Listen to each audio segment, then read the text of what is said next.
every need. You satisfy me with your love, and all I have in you is more than enough.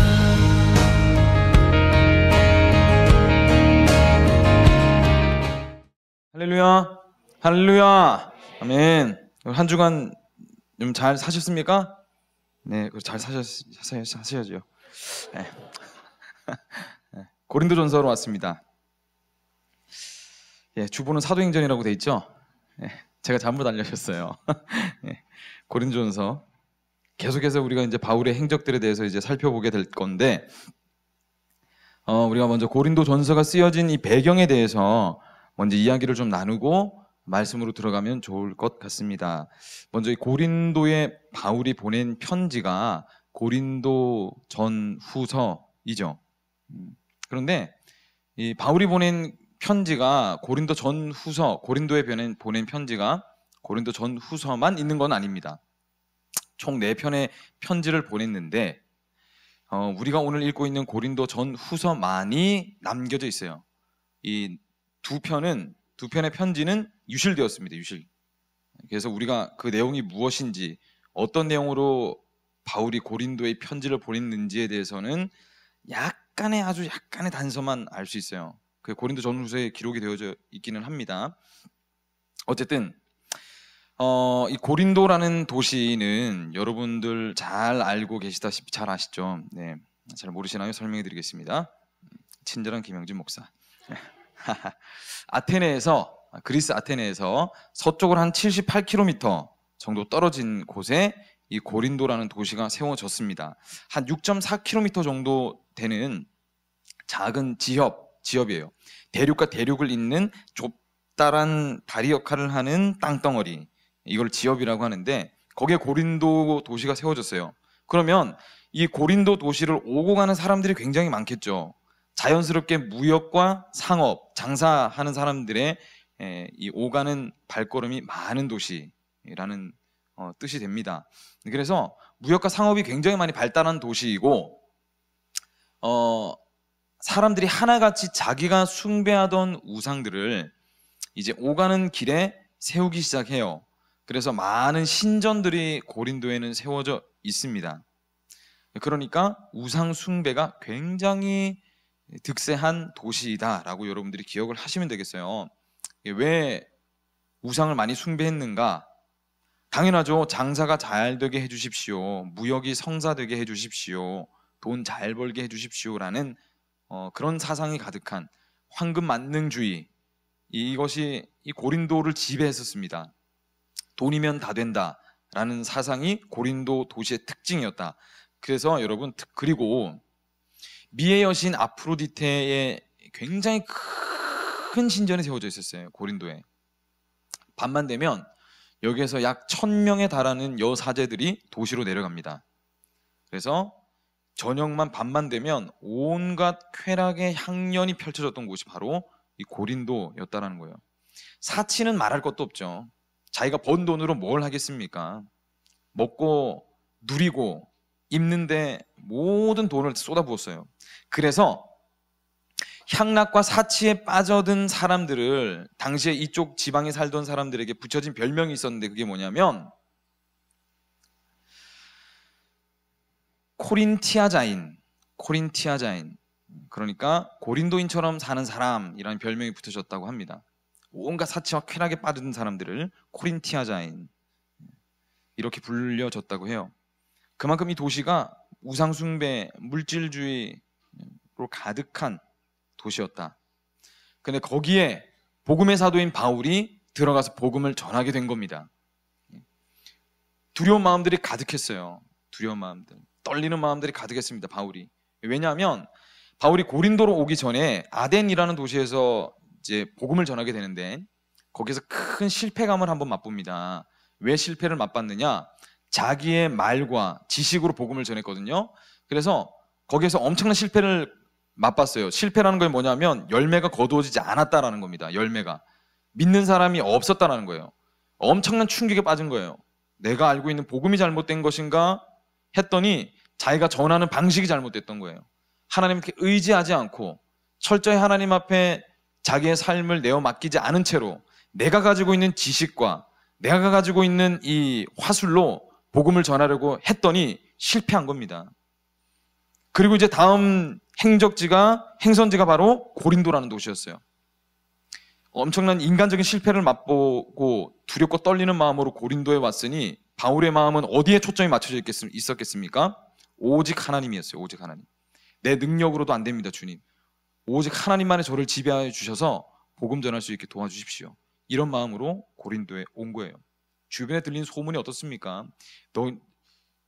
선생님, 여기는, 이 도시는 어마어마한 도시입니다. 우상 숭배로 가득하고 저녁이면 온갖 향락과 사치가 물밀듯이 밀려드는 그런 도시입니다. 이미 잘 알고 있었겠죠.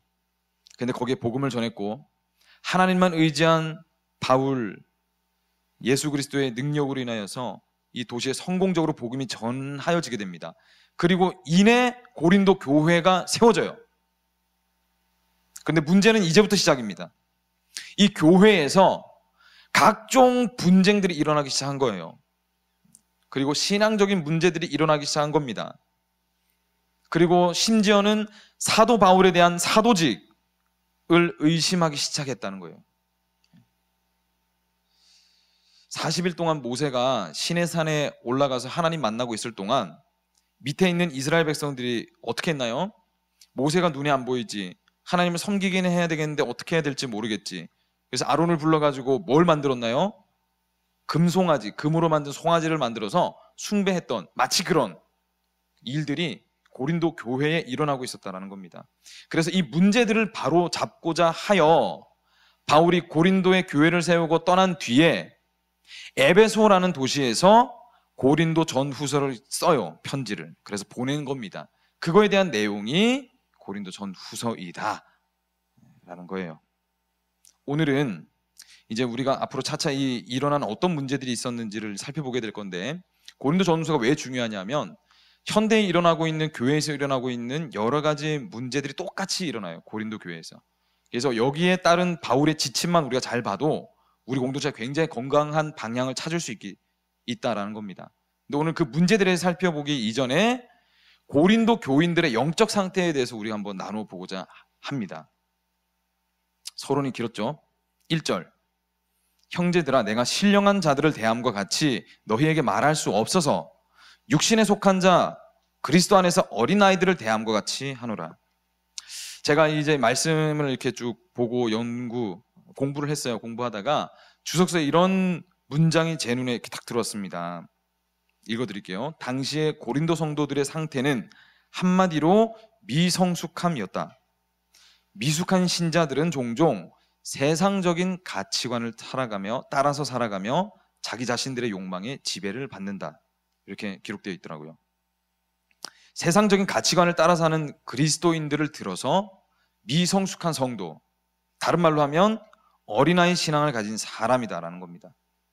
미성숙했다라는 것은 뭐냐면, 기독교인인데, 그리스도인인데 미성숙했다라고 한다면 이렇게 살아가는 사람을 얘기하는 거예요.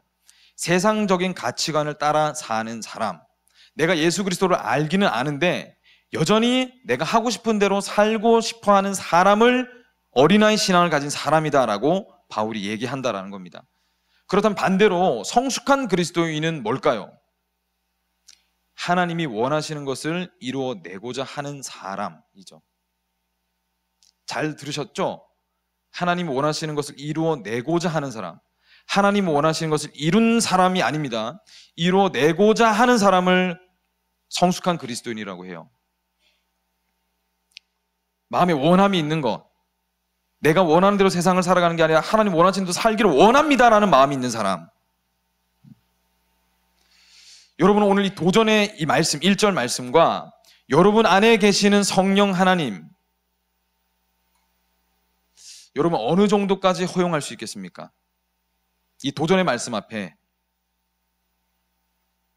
그리고 여러분 안에 계시는 성령 하나님께 여러분을 어느 정도까지 내어드릴 수 있겠어요? 여러분, 하나님 저의 어디까지 제어해 주시고 다스려 주십시오. 여러분 어디까지 내어드릴 수 있습니까? 1에서 10으로 놓고 본다면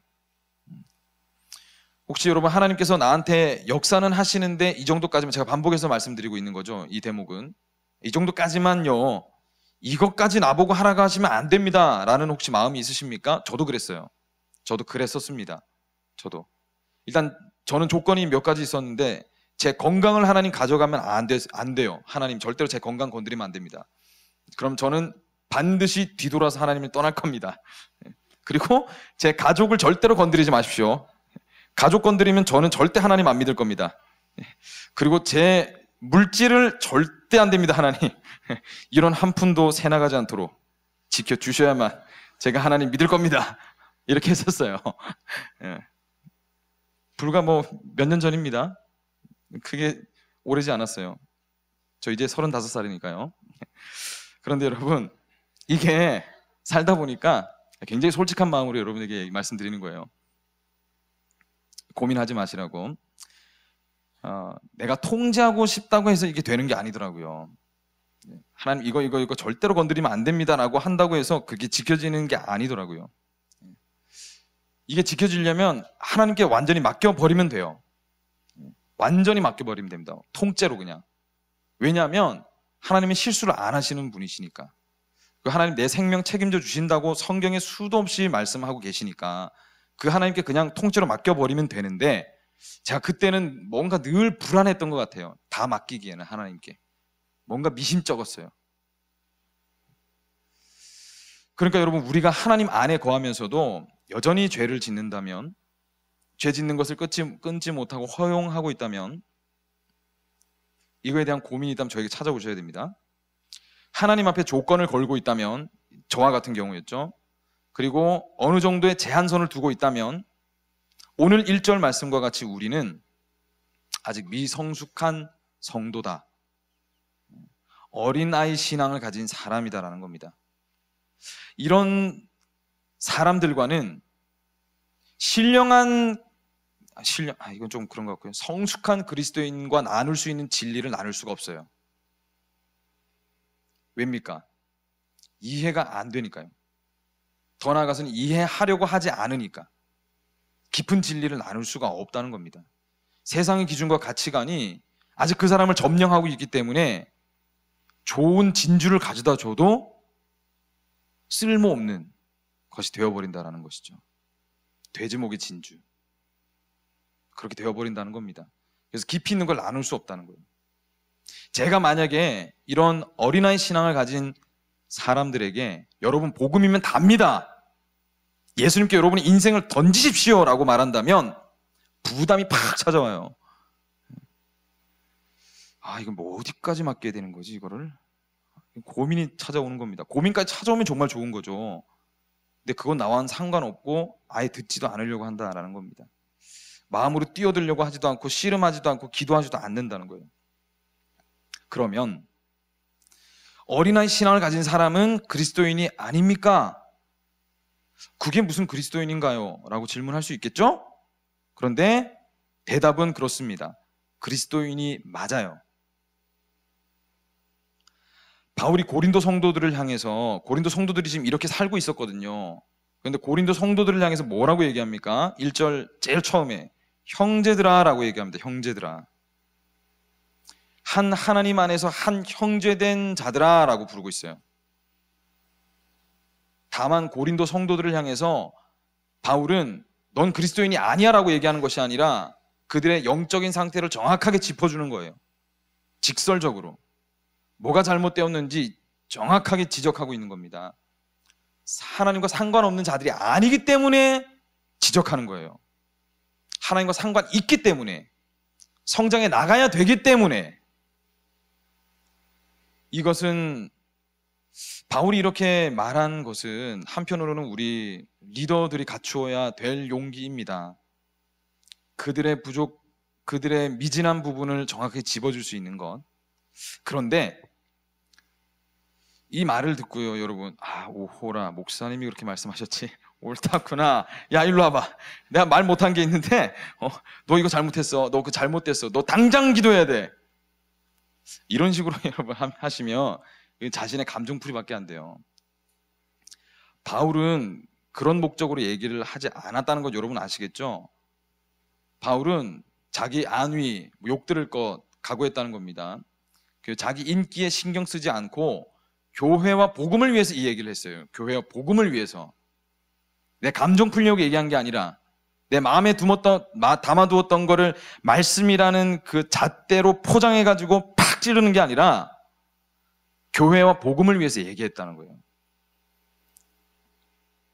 감정풀이가 아니라는 겁니다. 동기가 완전히 다르죠. 우리가 여러분 어찌됐든 어린아이 신앙에 머무르게 되면 믿음이 성장할 수가 없습니다. 어린아이들처럼 싸우고 분열하는 것에만 관심이 있어요. 내 편이 누군지, 네 편이 누군지, 누구랑 말하지 말아야 되는지, 누구랑 선을 그어야 되는지, 그런 것에만 계속 신경을 쓴다는 거예요. 누가 내 말을 잘 들어주는지, 누가 나를 지적하고 있는지, 누가 내 말에 귀를 기울이고 있는지, 내가 누구에게 가야 되겠는지, 온통 거기에만 관심이 쏠려 있다는 겁니다. 복음에는 관심이 전혀 없고. 계속해서 보겠습니다. 2절, 내가 너희를 저주로 먹이고 밥으로 아니하였노니 이는 너희가 감당하지 못하였음이거니와 지금도 못하리라. 바울이 그래서 했던 것이 뭡니까? 그들을 저주로 먹였다고 했어요. 저주로, 밥으로 먹이지 않고 저주로 먹였다. 고린도 교회가 세워지고 성도들이 그 교회를 채웠습니다. 교회 공동체가 만들어졌어요. 하나님 앞에 세워졌어요. 그런데 시간이 한참이 흘러도 여전히 성장하지 못하고 있는 겁니다. 제자를 걸음하고 있었다는 거예요. 그래서 바울이 가르친 것이 뭡니까? 신앙의 아주 기초적인 부분들만 반복해서 가르치고 또 가르치고 또 가르치고 했다는 거예요. 기초적인 것만. 예수 그리스도에 대한 이 심오한 진리를 바울이 나눌 수가 없었다는 겁니다. 고린도 성도들하고는.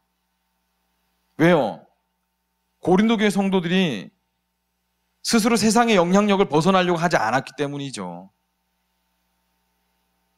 저는 이 2절을 보면서 저를 심각하게 돌아봤습니다. 우리 공동체를 심각하게 한번 생각해 봤어요. 돌아봤어요. 우리는 정말로 그리스도의 전부를 건 사람들인가? 아니면 여전히 세상의 가치관에 사로잡혀서 신앙의 기초적인 부분들만 해내고 있는 공동체인가? 하고 말입니다. 여러분, 아이는 자라나야 정상입니다. 자라나야. 그리스도인이 되었으면 자라나는 것이 정상이라는 거예요. 3절, 너희는 아직도 육신에 속한 자로다. 너희 가운데 시기와 분쟁이 있으니 어찌 육신에 속하여 사람을 따라 행함이 아니리요. 그러면 여러분, 왜 우리가 이 진리에 굉장히 좀 깊이 있는 그 이치를 우리가 좀 깨닫지 못하고 또 그대로 살아내기를 왜 우리는 두려워하는 걸까요? 한 발짝 탁 내리지만 하나님 역사하시는데 왜 이거를 갈까 말까 이 번지 점프하기 직전인 이 두렵고 떨리는 것처럼 왜 우리는 그렇게 주저하고만 있을까요? 하나님 믿으면 이렇게 살아야 되는데 라는 그 말만 계속해서 되뇌이고 그 말만 들으면 왜 이렇게 덜컥 겁이 날까요? 겁이. 하나님 도전의 말씀을 던져주시면 마음이 뜨거워져야 되는데 왜 우리는 겁이 날까요? 저도 엄청 겁냈었습니다. 제가 그 A형 중에서도 트리플 A형이거든요. 그래서 주님 좀 소심해요. 하나님 앞에서 소심했던 것 같습니다. 주님, 만약에 제가 은혜를 받았어요, 하나님. 그런데 하나님 저를 이렇게 어디든지 보내소서라고 하시면 하나님 아프리카 저 오지로 저를 보내실 거죠? 저는 그렇게는 못할 것 같습니다. 저는요, 샤워도 꼬박꼬박 해야 되고 비린내 나는 고기는 절대로 먹지 못합니다. 피 보면 기절할 수도 있어요. 하나님, 저는 깨끗한 물 아니면 안 먹는데 삼다수 아니면 어떡하죠 하나님? 엄청 맨날 그 걱정만 했어요. 지금은 어떤가? 지금은 여전히 불편한 것들이 많습니다. 그런데 그게 절대적이지 않아요. 그게 익숙함의 문제라는 건 압니다. 좀 불편할 수 있다는 것도 알고 있어요, 이제는. 그런데 그것이 두렵거나 그렇지는 않아요. 근데 사실 더 큰 문제는요, 제가 이게 이제 하나님 정말로 깊이 있게 이제 좀 성숙해 나갔을 때, 은혜 가운데 있었을 때, 하나님 앞에 나왔음에도 불구하고, 주님, 제가 이제 준비됐습니다. 하나님 어디든지 보내십시오. 그런데 하나님께서 지금까지 한 번도 저를 오지로 보내시겠다는 말씀은 하지 않으셨어요. 저만의 걱정이었던 거죠. 이걸 기뻐해야 하는지 씁쓸해야 하는지 잘 모르겠습니다. 김칫국 먹고 혼자서 난리치고 있었다는 거예요. 여러분, 육적인 생각에 빠져 있으면 영적인 일을 하지 못합니다. 그리고 알지도 못해요. 육적으로 계속해서 나아가려고 우리가 애를 쓰면 영적인 일에는 관심을 쏟지를 못합니다. 육적인 일에 매진을 하면 할수록 신경 써야 될 것들이 너무 많아지기 때문에 그것이 걱정으로 다가와서 영적인 일들은 거들떠 보지도 못하게 돼요. 여러분, 몸이 좋지 못해가지고 병원에 갔어요. 병명을 딱 듣고 처방전을 딱 받았습니다. 의사가 처방을 했어요. 이 약을 먹지 않으면 죽을 수도 있으니까 매 끼마다 밥 먹고 나면 약을 꼭 챙겨 드십시오. 혹시 밥을 먹지 못했다 할지라도 약은 꼭 챙겨 먹어야 합니다. 제가 위장약까지 처방해 드리겠습니다. 이거는 평생 먹어야 될지도 모르겠네요. 제가 많은 청년들을 만나왔고 성도분들을 만났습니다. 이야기를 들으면 어떤 흐름이라는 게 보입니다. 이게 제가 신령해가지고 막 보인다 그런 뜻이 아니라 무엇이 부족한지 알게 된다는 겁니다. 그리고 그에 맞는 처방을 내려요. 이렇게 하면 좋겠습니다. 여기서 두 가지 부류가 나뉩니다. 말을 듣고 곧대로 하는 사람이 있고 이런저런 핑계로 하지 않는 사람이 있어요. 첫 번째 사람은 곧대로 듣는 사람은 반드시 회복됩니다. 그러나 두 번째 사람, 이런저런 핑계로 하지 않는 사람은 늘 똑같은 바로 그 문제 때문에 뱅뱅 맴돌아요. 허적됩니다. 거기서. 육신에 속한 사람은 영적인 것에는 관심이 없어요. 하지 않으려고 합니다. 육에 속해 있으니 영적인 처방을 내려도 안 하려고 하는 거예요. 결국 그렇게 하다가 영적인 죽음을 맛보게 될 때쯤에나 깨닫습니다. 진작에 처방전대로 했다면 회복되었을 것을 죽기 직전까지 끌고 가는 거예요. 그래서 지혜가 필요한 겁니다. 여러분, 우리는 우리 스스로의 판단으로 얼마나 많은 영적 처방전을 찢어버리는지 몰라요. 오늘도 얼마나 많은 영적 처방전을 찢어버릴지 모르겠습니다. 제가 처방전 들고 왔거든요. 여러분 알려드릴 거예요. 근데 여러분 선택을 하셔야 돼요. 제가 뭘 선택할 건지, 처방전대로 할 건지, 이건 나한테 별 필요 없는 것 같은데 찢어버릴 건지. 4절 5절 어떤 이는 말하되 나는 바울에게라 하고 다른 이는 나는 아볼로에게라 하니 너희가 육의 사람이 아니리요. 그런즉 아볼로는 무엇이며 바울은 무엇이냐? 그들은 주께서 각각 주신 대로 너희로 하여금 믿게 한 사역자들이니라. 사람들은 각자의 다 기호가 있습니다. 선호하는 바가 있어요. 뭘 좋아하고 싫어하는지가 분명하죠. 취향이 있어요. 그런데 고린도 교인들이 바로 자신들의 이 취향을 교회로 가져오면서 문제가 생기기 시작했다는 거예요. 바울을 따르는 사람, 베드로를 따르는 사람, 아볼로를 따르는 사람, 예수를 따르는 사람들이 생겨난 겁니다. 바울 따르는 사람들, 이유가 뭡니까? 고린도 교회를 설립한 사람이니까 이 사람을 따라야 한다. 바울을 따라야 한다. 비록 설교에 대한 언변이 조금 떨어지기는 하는데 그거 정도는 감수할 수 있지. 왜? 정통파니까. 교회를 세운 원조, 내가 이 사람 따라야 되겠다. 그런 부류가 있었습니다. 두 번째, 베드로, 개바파, 예수를 직접 보고 따른 사도 중에 사도, 수석 사도. 이 사람 따라야지. 이 사람 따라야지. 불같은 저 성격 리더십 은근히 좀 땡기네. 내가 저 사람 따라다가 되겠어. 다른 사람들은 다 미적지근해가지고 내 스타일은 안 맞아 이거. 불같이 팍 하는 사람, 딱 내 스타일. 딱 저기 가야 되겠다. 다음 아볼로야말로 따라가야 될 사람이지. 당시에 이 아볼로라는 사람이 언변에 엄청난 능력을 가진 사람이었어요. 웅변 설교는 최고였습니다. 설교를 어쩜 그렇게 잘하는지, 아멘 한마디만 들어도, 할렐루야 한마디만 들어도 은혜가 확, 그가 하는 억양이 왜 이렇게 뭔가 좀 고급스러운지, 내가 저 설교만 들어도 굉장히 교양 있는 사람처럼 느껴지니까 우리 아볼로 따라갑시다. 마지막, 예수파, 예수 그리스도, 예수님과 관계된 자들만이 은사를 받은 사람들만이 진짜다. 너희들 은사 못 받았지? 그러니까 예수 못 따르는 거야. 은사 받은 우리가 정통파지. 예수 그리스도, 예수파. 교회에 여러분, 내 취향, 내 선호하는 바가 들어오면 이런 문제가 발생합니다. 어떤 말씀을 내가 내 마음에 심을지 고민하고 받아들이거나 거부하는 것을 내 취향에 따라 취사 선택하는 사람들을 우리는 어린아이 신앙을 가진 사람이라고 얘기합니다. 이 사람은 이런 결함이 있고 약점이 있어서 안 되겠어. 스스로 지도자를 판단하고 재단하는 습관들. 이런 부분은 나하고 좀 안 맞으니까 나는 이 리더하고는 안 할래. 나는 안 따를래. 너나 따라가. 난 안 들을래. 너나 들어. 바울, 베드로, 아볼로, 예수 그리스도 모두 복음을 전했죠. 그 태도나 방법이 달랐을 뿐인데 이것에 따라서 파당을 나눴다는 겁니다. 그런데 여러분, 한 몸으로 세우신 우리가 지체인데 이게 두 조각, 세 조각으로 나뉘어질 수 있습니까? 그건 몸이 아니죠. 신앙, 말씀, 리더, 하나님 세우신 사람들, 내 취향에 따라서 취사 선택하는 그런 것이 아니라는 거예요. 난 이 목사님 설교 스타일이 마음에 드니까 이 목사님 말씀만 들을래. 그 사람 좀 별로지 않아? 뭐 그런 좀 부족한 부분들이 있는데 다른 데 가서 설교 듣자. 저 사람 말은 안 들을래. 어제 성경 통독 강의를 했는데 그 강의하시는 목사님께서 그런 말씀 하시더라고요. 자기 중심성을 내려놓지 않으면, 내 자아를 내려놓지 않으면 예배를 드리러 오는 것이 아니라 보러 오게 된다.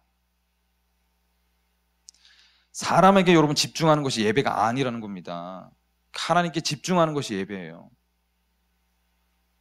예배를 내가 보러 오면 안 돼요. 누가 예배를 보러 오라고 했습니까? 내가 중심이 되어가지고 나에게 도움이 될지 안 될지가 그 예배 시간 가운데 결정되어지고, 예배를 마치 관중석에 앉아서 평가하고 있는 그런 시간이 예배가 아니라는 겁니다. 이곳은 여러분이 하나님을 만나는 시간입니다. 하나님을 만나는 시간. 편하게 앉아있다고 하나님을 편하게 생각 없이 예배를 관중하는 그런 자리가 아니라는 거예요. 근데 그런 자세를 가지고 있는 사람을 들어서 어린아이 신앙을 가진 사람들의 태도다라고 합니다. 바울이 그렇게 얘기했어요. 6절로 7절. 나는 심었고 아볼로는 물을 주었을 때 오직 하나님께서 자라나게 하셨나니 그런즉 심는 이나 물 주는 이는 아무것도 아니로되 오직 자라게 하시는 이는 하나님뿐이니라. 결국 여러분, 충성과 집중, 그것의 종착역은 하나님이라는 거예요. 하나님. 내 마음에 하나님이 은혜를 주시고 결단을 주시고 도전을 주시는 것이지 그것이 나로부터 시작되는 것이 아니라는 거예요. 사람들에게서 시작되는 것이 아니라는 겁니다. 그래서 바울은 나한테 충성할 필요 없습니다. 여러분, 예수님에게 충성하십시오. 그 사람들에게 집중하는 것이 아닙니다. 하나님께 충성하십시오라고 얘기한 거예요.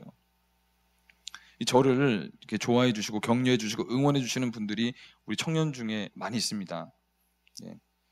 많이 있어요. 너무 이 사랑을 어떻게 감당해야 될지를 제가 잘 모르겠어요. 때로는 어색해할 때도 많습니다. 하지만 저는 그저 인간일 뿐이에요. 저를 저답게 목회자에 맞는 자질로 갖추게 하시는 것도 하나님께서 하시는 거예요. 저는 정말 아무것도 아닙니다. 저는 정말 1도 아무것도 아니에요. 저를 통해서 예수님을 보시면 잘하고 계신 거예요. 저를 통해서 예수님 보고 계시면 정말 그건 최고로 잘하고 계신 겁니다. 저를 보시면 안 돼요. 무슨 언제 나를 봤다고, 그죠? 저 어이가 없네. 목사님, 어이가 없으네요. 없네요. 죄송합니다. 그렇다면. 여러분, 물을 주시는 이가 하나님이라고 하셨고 열매를 맺게 하시는 이도 하나님이라고 했죠. 맞습니다, 여러분. 그러니까 이거 잘 들어주셔야 돼요. 내가 하나님 앞에 왜 이렇게 내가 부족할까? 나 왜 이것밖에 안 될까? 내가 이런 모습으로 과연 하나님의 일들을 감당할 수 있을까? 그 걱정은 덜덜 마시기 바랍니다. 믿음 없는 자가 되지 말고 믿는 자가 되십시오. 하나님께서 여러분 우리 하나 변화 못 시키실 정도로 능력 없는 분이 아닙니다. 하나님이 다 해주고 계세요. 하나님이 우리를 통해서 하시려고 이미 싹 다 준비해 놓고 그 다음에 우리를 부르시는 거예요. 그걸 믿으시기 바랍니다. 아무 대책 없이 우리를 불러다 놓고 너 알아서 해라고 그렇게 떠맡기시는 분이 아니라는 거예요. 복음의 능력이 만약에 여러분 우리에게서 나오는 것이었다면, 바울이나 아볼로나 베드로에게서 나오는 것이었다면 그 사람이 죽으면 복음도 거기에서 끝났겠죠. 이 복음의 능력은 하나님에게서 나오는 것이기 때문에 영원한 겁니다. 오늘까지 이 복음은 누군가의 이 도구, 하나님의 도구를 통해서 전해지고 들려지고 감당되어지고 있는 거예요. 우리가 지금 듣고 있는 것처럼 말입니다. 그래서 여러분, 우리가 의지해야 할 분은 오직 하나님밖에 없는 줄로 믿습니다. 아멘. 아멘. 삶이 지치고 좌절되고 절망되는 게 중요한 게 아니에요. 거기 집중하지 마십시오. 그것을 어떻게 극복할까가 신앙생활이 아닙니다. 이걸 내가 어떻게 극복해볼까가 신앙생활의 초점이 아니에요. 우리의 주인 되시는 하나님 앞에 종으로 사는 것이 중요한 겁니다. 그게 신앙생활이에요. 8절, 심는 이와 물 주는 이는 한 가지이나 각각 자기가 일한 대로 자기의 상을 받으리라. 8절에는 자기가 일한 대로 상을 받는다고 했습니다. 어떤 상이 어떻게 언제 주어질지는 몰라요. 그런데 하나님 상 주신다고 하셨어요. 약속하셨으니까. 그런데 상을 받는다는 것보다 여기는 더 중요한 개념이 있습니다. 더 중요한 거 뭐냐, 내가 하나님 위해서 어떤 일을 하든지 간에 관계없어. 귀천 없고 대소 크고 작음도 없고 그것이 하나님을 위한 일이라면 상을 받는다라는 거예요. 일을 한다는 것이 중요합니다. 그것이 하나님을 위한 것이면 그거예요. 여러분, 하나님을 위해서 어떤 일을 하기로 작정하시고 하고 계십니까? 직장에서 그리스도인으로 어떻게 살아내리라 작정하셨나요? 학교에서는 여러분 어떻게 내가 그리스도인으로 선한 영향을 끼칠까를 작정하셨습니까? 그런 거룩한 결단으로 일하고 학교 생활하고 살아간다면 그것은 더 이상 세상 일이 아니고 그건 성직이 되는 거예요.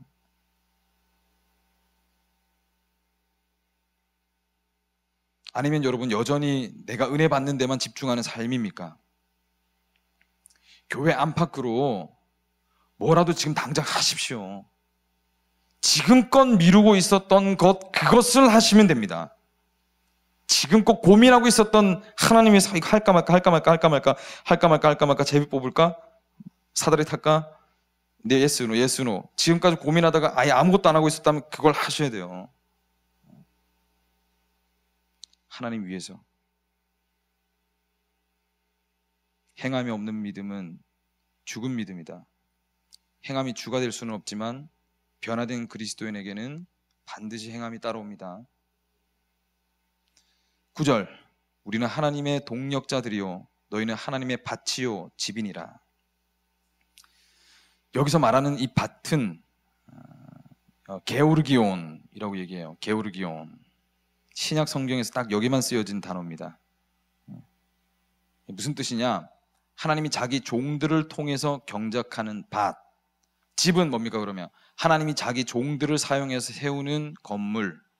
그러니까 우리는 하나님이 관리하는 밭이고 집이다라는 겁니다. 그러니까 우리 주인이 누구인가요? 주인이 누구입니까? 주인이 누구입니까? 맞습니다. 하나님. 우리는 분명한 자기 인식이 필요합니다. 내가 누구인가? 나는 하나님의 종이다. 오늘 우리가 찬양으로 고백했죠. 주님은 나의 주이십니다. 주인이십니다. 우리는 주님의 종입니다. 여러분 이런 인식으로 살아가고 계십니까? 고린도전서 7장 22절로 23절 말씀에 주 안에서 부르심을 받은 자는 종이라도 주께 속한 자유인이요 또 그와 같이 자유인으로 있을 때에 부르심을 받은 자는 그리스도의 종이니라. 너희는 값으로 사신 것이니 사람들의 종이 되지 말라. 종이라는 여러분 의미가 뭡니까? 여기서 말하는 종은 노예를 말합니다. 슬레이브를 말해요. 슬레이브. 많이 들어봤죠? 노예는 여러분 아시다시피 주인이 자기 마음대로 부릴 수 있는 사람입니다. 더군다나 임금을 주지 않아도 돼요. 대가를 치르지 않아도 내 마음대로 할 수 있는 게 노예예요. 노예. 지위나 권리가 없는 자를 노예라고 합니다. 굉장히 껄끄럽죠. 굉장히 껄끄러운 말입니다. 그러나 분명히 해야 돼요. 분명히 해야 됩니다. 예수님이 우리의 구주가 되시고 친구가 되신다. 여기서 끝나면 안 돼요. 더 가야 돼요. 더. 예수 그리스도 피값으로 팔린 우리는 예수님의 노예가 된 사람이다. 이게 정확한 겁니다. 정확한 거. 그럴듯한 말로 살짝 이렇게 포장해가지고 특히 좋은 복음으로 둔갑시켜가지고 사람만 오면 된다. 이건 이건 아닌 것 같아요. 하나님으로부터 여러분 뭔가 얻으려고만 하지 하나님 앞에서 결단되어진 인생이 적어요. 우리가 찬양으로 엄청나게 고백했습니다. 제 인생 사용해 주십시오. 예수로 살기를 원합니다. 여기에 여러분 삶의 고백이 담기기를 소망합니다. 복음을 우리가 그렇게 듣지를 않으니까 결단을 요구하고 깨어나라고 말하는 사람이 없으니까 복음을 듣지 못하는 시대 가운데 우리가 살아가고 있는 거예요. 근데 복음은 그런 게 아닙니다. 피값으로 사신받은 우리는 사람이 됐어요. 하나님 앞에 복종하라는 겁니다. 우리가 하나님 것이기 때문에. 예수님이 하라는 대로 살아가야 하는 사람이 우리예요. 우리. 이게 들려주려면 이게 마음에 그렇지 진짜 맞다. 진짜 그렇게 살아야 되는데 이렇게 되어지려면 내 중심성이 사라져야 돼요. 제로가 돼야 됩니다. 제로. 이것을 말씀하신 예수님께서 우리 앞서서 노예로 살아가셨어요. 노예로. 이 땅에 종으로 오셨습니다. 그리고 그분이 우리를 부르고 계신 거예요. 예수님은요, 여러분, 내 죄 때문에 아파하는 사람들, 내 절망적인 상황을 내가 이해하는 사람, 절망이 뭔지 아는 사람,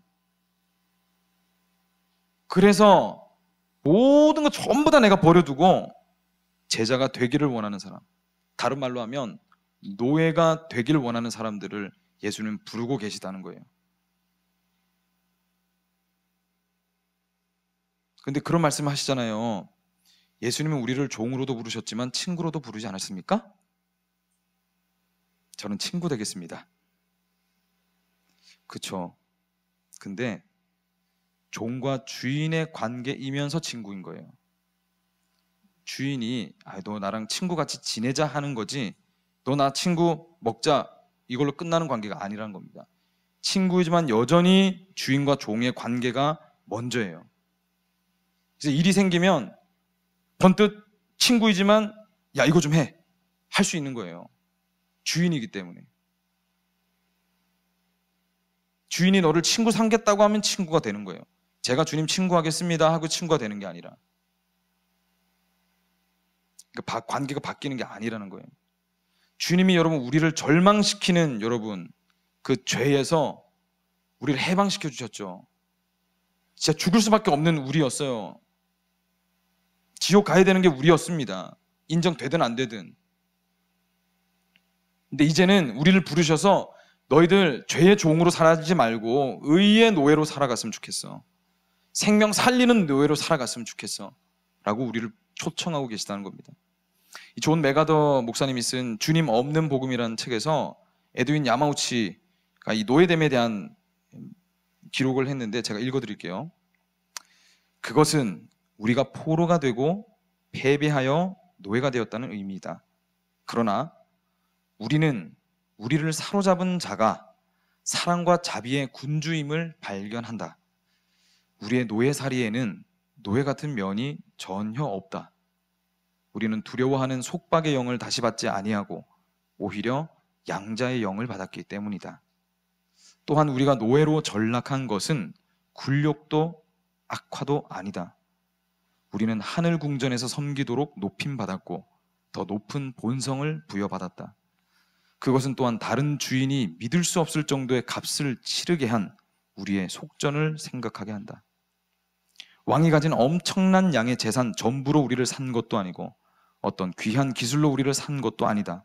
사랑스럽지도 않고 공로도 없고 거역하는 마음을 지닌 우리를 주님 자신의 고귀한 보혈로 구속하셨다. 이렇게 그리스도께서 우리를 값주고 사셨으므로 우리는 완전히 그의 것이다. 예수님은요, 예수님을 존경하지만 섬길 준비가 되지 않은 사람들에게는 이 메시지가 매력적으로 들리도록 하지 않으셨습니다. 매력적으로 들리도록 애쓰시지도 않으셨어요. 도리어 여러분, 오병이어의 기적을 일으키고 나서 어떻게 하셨습니까? 예수님이 그 자리를 떠나셨어요. 물고기와 빵을 보고 찾아온 예수님을 만나주지 않으셨습니다. 오히려 그렇게 보는 예수님을 그렇게 보고 있었다면 가라고 했어요. 예수님이 원하시는 건 뭡니까? 너희들 상한 심령을 가지고 나에게 오라는 거예요. 너희 깨어진 심령을 가지고 나에게 오라는 겁니다. 제자를 찾으시는 거예요. 제자를. 그것도 여러분 대충 하는 제자가 아니고 노예를 부르신 겁니다. 무조건적으로 순종하지 않는 사람들에게는 예수님은 따르지 말라고 했어요. 만류하시기도 하셨습니다. 완전히 따를 생각 없으면 굳이 안 따라도 돼. 빌립보서 2장 10절로 11절. 하늘에 있는 자들과 땅에 있는 자들과 땅 아래에 있는 자들로 모든 무릎을 예수의 이름에 꿇게 하시고 모든 입으로 예수 그리스도를 주라 시인하여 하나님 아버지께 영광을 돌리게 하셨느니라. 모든 무릎을 예수의 이름에 꿇는 우리가 되기를 소망합니다. 이걸 전하고 있으면서도 제 한켠으로 이런 두려움이 있어요. 이거 전했다가 또 그럼 나는 준비 안 됐으니까 떠나야 되겠다.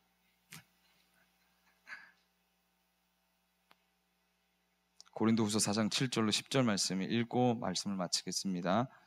우리가 이 보배를 질그릇에 가졌으니 이는 심히 큰 능력은 하나님께 있고 우리에게 있지 아니함을 알게 하려 함이라. 우리가 사방에 우겨쌈을 당하여도 쌓이지 아니하며 답답한 일을 당하여도 낙심하지 아니하며 박해를 받아도 버림받지 아니하며 거꾸러뜨림을 당하여도 망하지 아니하고 우리가 항상 예수의 죽음을 몸에 짊어짐은 예수의 생명이 또한 우리 몸에 나타나게 하려 함이라. 아멘. 상황이 여러분을 우겨싸고 있고 감정이 여러분을 우겨싸고 있고 여러 가지 문제들이 여러분을 우겨싸고 있습니까? 낙심하지 않으시길 바랍니다. 그래도 망하지 않습니다. 우리 안에 예수의 생명이 있기 때문입니다. 오늘 말씀을 들으면서 우리 마음에 찔림이 있다면 좋은 겁니다. 잘 들은 거예요. 그런데 상심하거나 좌절되는 마음들이 온다면 그 마음은 벗어버리셔야 돼요. 여러분은 거룩함을 향한 여정을 밟아 나가고 있기 때문입니다.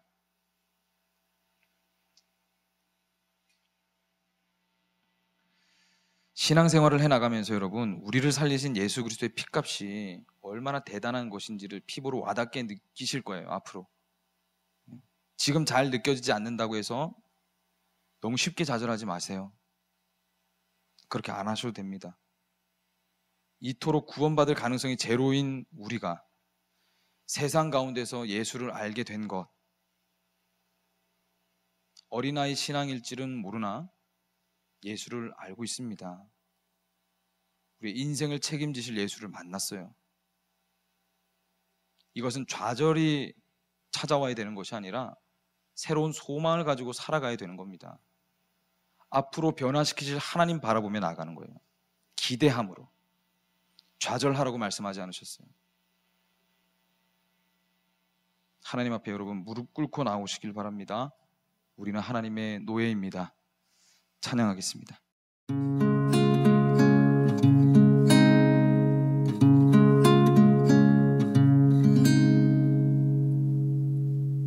하루가 저물어 밤이 되면 동네 아이들 하나 둘 다 집으로 가고 어둠이 내리는 저 언덕 위로 긴 나의 하루도 저문다.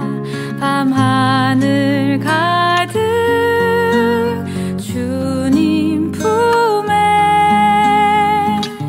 오늘 하루를 정직하게 그려본다. 감사도 열정도 조금 아쉬운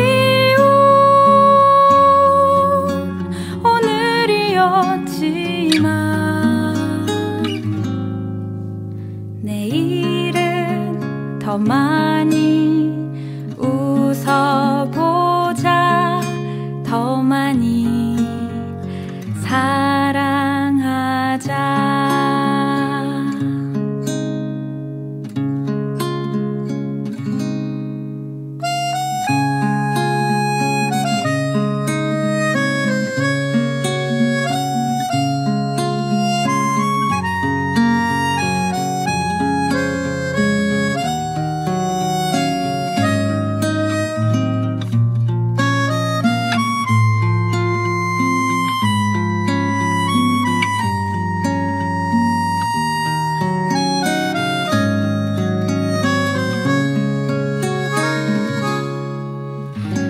인생이 저물어 밤이 오면 허락된 여행 마친 후 홀로 떠나야 해.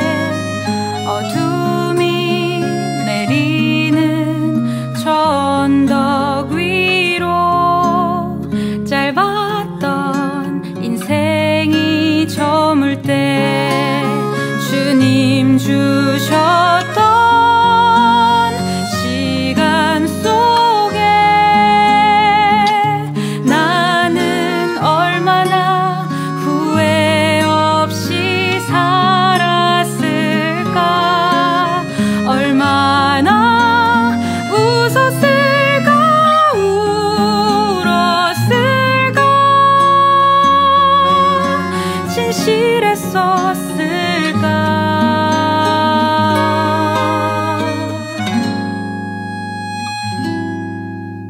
이 밤에 부르는 삶의 노래가 늘 똑같은 일상에 지친 모든 이들 마음에 살며시 내려앉기를 오늘도 펴